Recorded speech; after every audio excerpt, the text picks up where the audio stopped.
Welcome to another installment in my complete chronological rewatch, where I'll be going back through almost every Star Wars show and film as I work my way to the Rise of Skywalker. I've already gone through some of the movies, so be sure to check those out for yourself after this.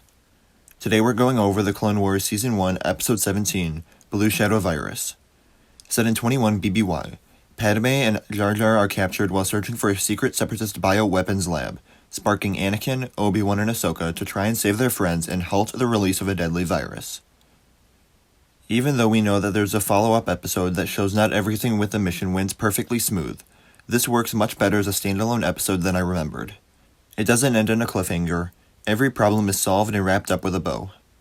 Maybe it was just in comparison to some of the other animated projects I've seen recently, but I found that this episode showed its age much more than some of the other recent episodes, which could have been because of the episode being set on Naboo, which is a much brighter and colorful landscape compared to something like the icy world of Ordo Plutonia from the last episode.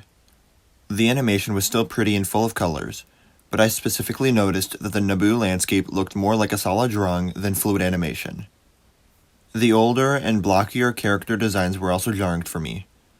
It never had too big of an impact on my ability to enjoy the episode, but it did catch me off guard to begin with.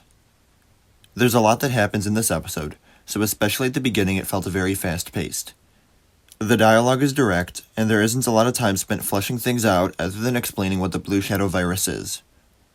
Because it only appears in these two episodes, it's hard to care that much about it, especially since we only get the one brief example of how deadly it can actually be.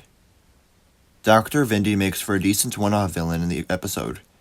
They really leaned into the evil scientist trope with him, which I didn't mind initially, but it started to grow old, with the monochrome lighting and lightning flashing in the background. Overall, I enjoyed rewatching the episode.